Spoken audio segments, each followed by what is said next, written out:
મોગલ ધીંગો ધણી અને મોગલ માને બાપ હાજા તાજા અને ભેળી રાજપૂતાઈની વાત હાલે છે ને એટલે મારે કેવું છે આ દેશના રાજપૂતોએ પણ કેવી જગદંબાઓને ઓળખી છે. બહુ સરસ પ્રસંગ છે, સાંભળજો ખાસ. બપોરનું ટાણું, નારાયણ મધ્યાને આવેલા હુરુજ નારાયણ, ચૈત્ર વૈશાખનો તરદાર તડકો. 18 વર્ષની ઉંમરની એક બાઈ દીકરી વગડામાં હાલી જાય છે. માથે ટાઢો બાજરાનો રોટલો અને ચટણીનો મસાલો બાંધીને ઊંધું ભાત માથા ઉપર મૂકીને હાલી જતી હતી ધીરે ધીરે ધીરે ધીરે ધીરે. પણ કેવી દીકરી હતી! મર્યાદા, માન, મર્તબો, મોભો, સત, રૂપ અને ગુણ આ બધું ભેળું થઈને એક રૂપ વયું જતું એવી જોગમાયા જેવી રાજપૂતની દીકરી હાલી જતી હતી. બહુ સરસ પ્રસંગ છે, સાંભળજો તમે. મોગલના ગીતો તો ઘણા સાંભળ્યા છે, પણ જગદંબા કેવી છે! એ રાજપૂતાણી ધીરે ધીરે ધીરે ધીરે વગડામાં હાલી જાય છે. માથે ભાત બાંધ્યું છે, બાપનું ભાત લઈને જાતી હતી. ચટણીનો મસાલો, બાજરાનો ટાઢો રોટલો, બસ ઊંધું ભાત મૂકીને માથા ઉપર જાતી હતી. પણ તરદાર તડકો એવો હતો કે નાળિયેરની માથેથી નાળિયેર હેઠું પડે, ધરતી માથે પડે તો છમ છમ છમ છમ છમ કરતા નાળિયેરના પાણી છે એ બળી જાય. લીલું ઘાસનું તણખલું લઈને ધરતીની માથે નાખો તો એના પાણી બળી જાય. એક મુઠ્ઠી જારની ભરી, જુવારની ભરી ધરતી માથે ઘા કરો તો તડ તડ તડ તડ તડ ધાણી ફૂટી જાય, હરણના તુમલા ફાટી જાય. આવો તડકો ધકેલો. દીકરી હાલી જતી તેમાં પાછળથી પડઘી હંભળાની ઘોડો લાવવાનું. બાગડદાન બાગડદાન બાગડદાન બાગડદાન ધમાપડ બાગડદાન ધમાપડ બાગડદાન ફરાડો હું ફરાડ ફરાડો હું ફરાડ. ઘોડા હાલ્યા આવે છે. ભાઈને એમ થયું ઘોડા વાહે આવે છે તો હું સાઈડ દઈ દઉં, થોડીક એક બાજુ તરી જાઉં. બાઈ તરી ગઈ દીકરી. ઘોડા પાસેથી નેરીને આગળ ન વધ્યા પણ કુંડાળે પડ્યા, કુંડાળે પડ્યા. દીકરીને ખબર પડી ગઈ કે શું બનવાનું છે. પછી જેનો મેન માણસ હતો એને પૂછ્યું, ભાઈ ક્યાં જા છો? કે મારા બાપનું ભાત લઈને જાઉં છું. ક્યાં જા છો ભાત લઈને? કે ધણહેરમાં મારો બાપ ધણ ચારે છે. જોજો રાજપૂતાઈ કોને કહેવાય, છાત્ર કોને કહેવાય. એક ગરાહિયાનો દીકરો વગડામાં ધણ ચારતો હતો. જેનામાં જે બની ગયા એને અમે યાદ કરવાનું તારણો આપણે ભૂલ્યા જ નથી. આ તો કોક એવું કે તમે ફલાણી વ્યક્તિના ગીત ગાઓ, આના એવું નહીં. અમે તો કાનિયા ઝાપડાને બિરદાયો છે, અમે ભંગિયા ઢોલીને બિરદાયો છે, જેને જેને જ્યાં કર્યું છે. મને યાદ આવે છે દાદા સોમનાથના વંદના કરવાથી 66 વર્ષ પહેલા એક મહાપુરુષ આવ્યો, બે હાથ જોડીને ઉભો રહ્યો. સોમનાથના મંદિર તૂટેલા ઢગલા પડ્યા હતા, આંખમાંથી આહુડા પડી ગયા, અંદરથી બળતરા હતી, અને પગે લાગીને પાછો વળ્યો.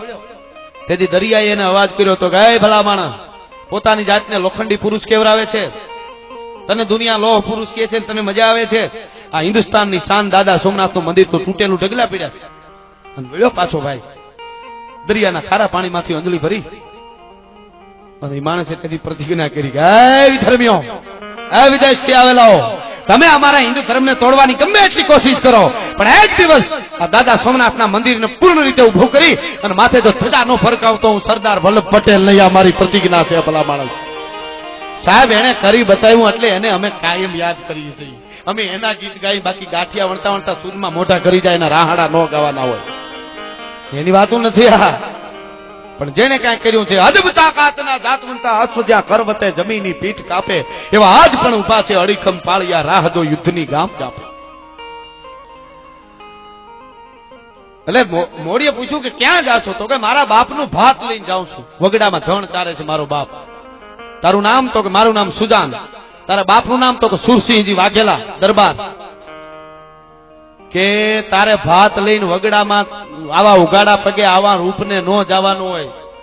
તારું રૂપ તો અમારી કડીની જનાનખાનામાં શોભે, કડીના ગઢના દરબારમાં શોભે. મુસલમાન બાદશાહ હતો કડીનો, એને કીધું કે મારા જનાનખાનામાં મારી બેગમ તરીકે તું હારી લાગ્યા, વગડામાં ઉગાડા પગે ભાત લઈને જાય રાજપૂતાણી, તો આવું તારું રૂપ ને તું હારી ન લાગે. રાજપૂતાણીના વીહે વીહ નખ એક આરે પકડીને ખેંચી લીધા હોય ને એટલું એને વહીમું લાગ્યું, પણ એને દેખાવા ન દીધું. એને ખબર પડી ગઈ બીજું કઈ બોલાય નહીં હવે આમાં. ઈ કે તમે આવી વાત કરો, એ વાત સાચી, પણ ઈ વાત કરવા માટે મારા બાપ પાસે આવવું જોઈએ. દીકરીના માગા બાપ પાસે ન ખાય. એને ખબર પડી ગઈ છોડવી જો જે પાણીએ ચડે, નકર જિંદગી આખી નડે. છોડવી જો જે પાણીએ ચડે. ને ક્યાં છે તારો બાપ? તો કે એ વગડામાં ધણ સારતા છે, અટાણે ધણ બેઠું હોય છે, બપોર છે. અને હાલતી થઈ બાઈ, ઓહો, ધરતીને સમયને માપતી જતી હતી. વાહે ઘોડલાઓ પાણાનું ઓસીકું કરીને કરાયો. રાજપૂત હૂતો તો ને એને પડકી સાંભળી ઘોડલાઓની નામ જોયું. પોતાની દીકરી આગળ વાહે ઘોડા ફેળા હેલ્યા આવે. બાદશાહના બેઠો થઈને એટલું બોલ્યો, બેટા સુદાન, હા કોણ છે? બાપુ મહેમાન છે. સાંભળજો, હવે જે ગરાહિયાના શબ્દો છે ને એ મને ગમે છે, એના ચારણો ઉપાસક છે. બેટા સુદાન, આ કોણ છે? બાપુ મહેમાન છે. કે પણ આવા મહેમાન? કારણ કે વર્તી ગયો તો પોતે બાદશાહની ના મતલબ આ ઈ છે કે આવા મહેમાન. તો કે બાપુ રાજપૂત ને ત્યાં કોક દીક ઓવા મહેમાને હોય ને કોક દીક આવા મહેમાને હોય. તેથી ગરાહીઓ રાજપૂત બોલ્યો છે, બેટા સુદાન, ઈ મહેમાન જોધપુર ને પોહાય, મને નો પોહાય. હા, ઈ જોધપુર જોધા દેવા માટે દિલ્હી જાય. આ સુદાનસિંહ ને નો પોહાય, સુરસિંહજી ને નો પોહાય. બેટા સુદાન, આ ગરાહિયાને નો પોહાય, જોધપુર ને પોહાય. હા, કેવડી વાત કરી. આ તો વગડામાં ઢોર સારવા વાળો રાજપૂત હતો. આ મને નો પોહાય. કે બાપુ ઈ વાત તમારી સાચી, પણ હવે તો કંકોત્રી સાપવી પડે એમ છે. પણ દીકરીને બાપ ઓળખતો તો મારી દીકરી કંકોત્રી સાપવાનું કે નહીં, પરણી જાય નહીં, એને કઈક મનમાં બીજું હોય છે, એટલે કહી દો બાપુ એમ કીધું. એટલે કીધું કાંઈ વાંધો નહીં. કડીના બાદશાહને કીધું, જાઓ તમે તમારી તૈયારી કરો, અમે કંકોત્રી છાપી છે, આ તારીખ આ તિથિ, તેથી જાન લઈને આવી જજો. ટૂંકમાં બાદશાહ વયો ગયો. બાપ દીકરી હાંજે ઘેરે આવ્યા. પછી કીધું, બેટા તે શું વિચાર્યું? કે મેં ઈ વિચાર્યું, કોક ચારણી જોગમાયા ને કોક ભગવાનને ક્યાંક પ્રાર્થના કરી, બીજું શું કરવાનું હોય? કોક ડોહીને બોલાવો. કે પણ કોને બોલાવીશું? એમાં કરતા કરતા બાઈ થી એમ બોલાઈ ગયું.